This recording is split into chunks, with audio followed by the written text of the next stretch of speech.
C'est l'histoire d'un coup de foudre, un vrai. 24 heures après le phénomène, Jean-Louis ne comprend toujours pas vraiment ce qui s'est passé. Mardi matin, alors que de violents orages s'abattent sur l'île et la métropole, certains habitants du quartier du Brimpin à Tourcoing n'en croient pas leurs yeux. De la foudre en boule s'invite chez eux. Elle détruit certaines installations électriques. La foudre est tombée sur une antenne en face de la rue du Brimpin. Et après, il y a une boule de feu qui est repartie et elle est tombée sur la parabole de la chambre de ma fille, quoi. Et puis tout a été brûlé, tout a été déconnecté. Donc plus de télévision, plus d'électricité, plus de radio, plus rien, quoi.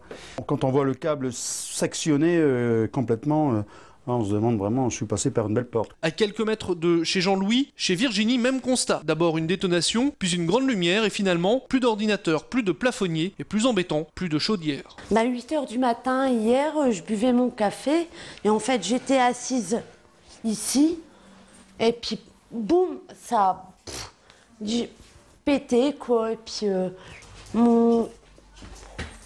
ça ne va plus, ça ne fonctionne plus, ça s'allume plus non plus. En fait, il n'y avait plus de courant. C'est mon homme qui s'est aperçu le soir quand il est rentré. Parce que moi, je ne suis pas une pro en électricité.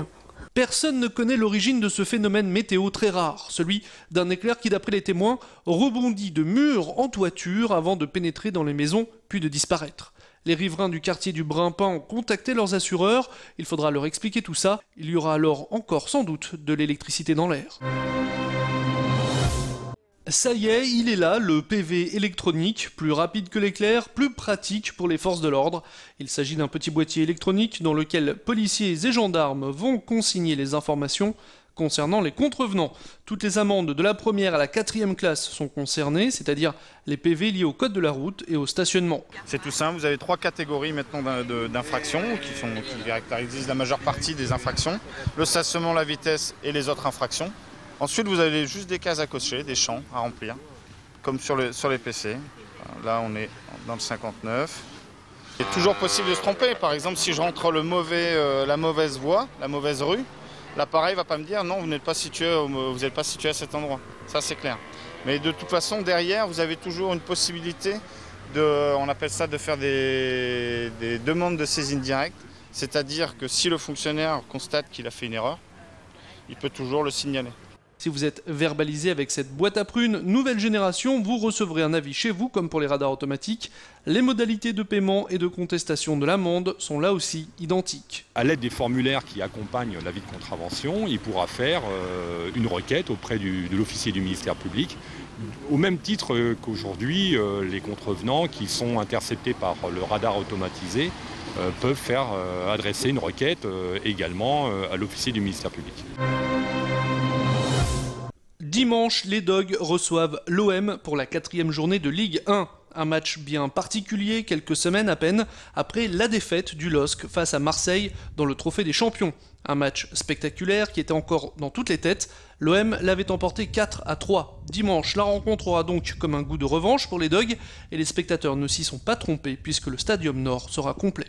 Jouer à Marseille, c'est toujours particulier, quel que soit le club où on évolue.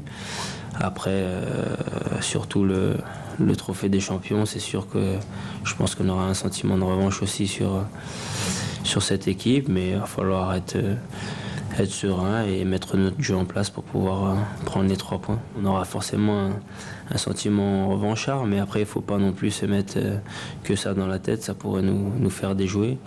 Voilà, mettre notre jeu en place, on est à la maison, on aura notre public derrière nous, à nous de faire en sorte de pouvoir les mettre en difficulté pour pouvoir gagner ce match. Florent et Jean-Philippe sont des ultra-trailers. Comprenez par là que pour eux, le marathon est un simple échauffement. Ce qu'ils préfèrent, c'est courir pratiquement 48 heures d'affilée, de préférence en haute altitude, à 2500 mètres par exemple, et surtout avec beaucoup de dénivelé.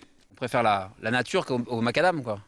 Donc en allant faire la montagne, voilà. On va régulièrement faire des randonnées en montagne, donc le plaisir d'atteindre un sommet et de voir, d'être en haut, quand on est à 2500 mètres en haut d'un col et qu'on voit toute la chaîne, tout le massif du Mont Blanc, voilà, c'est prestigieux, on ne peut pas y aller en voiture. Leur prochain défi, faire le tour du toit de l'Europe, le Mont Blanc, en passant par la Suisse, soit 166 km d'une traite. On s'entraîne essentiellement le soir, donc c'est 4 à 5 sorties par semaine.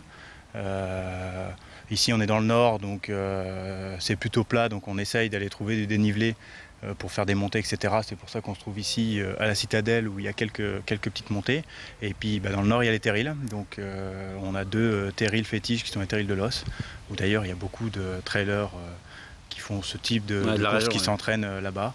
Et on se fait au moins une sortie par semaine sur les terrils de l'Os. Une course mythique, l'Ultra Trail du Mont Blanc.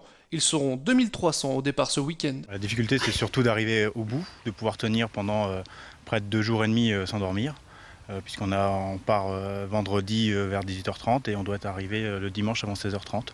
Donc en effet il y a 2 nuits quasiment blanches, puisqu'on a grosso modo qu'1 heure et demie de sommeil en termes de latitude pour pouvoir finir, donc c'est une des plus grosses difficultés. Oui. On a géré aussi l'altitude, parce qu'on va être entre 800 mètres et 2500 mètres pendant 40 à 46 heures, et le risque des intempéries, parce que c'est la montagne, donc le froid, le vent.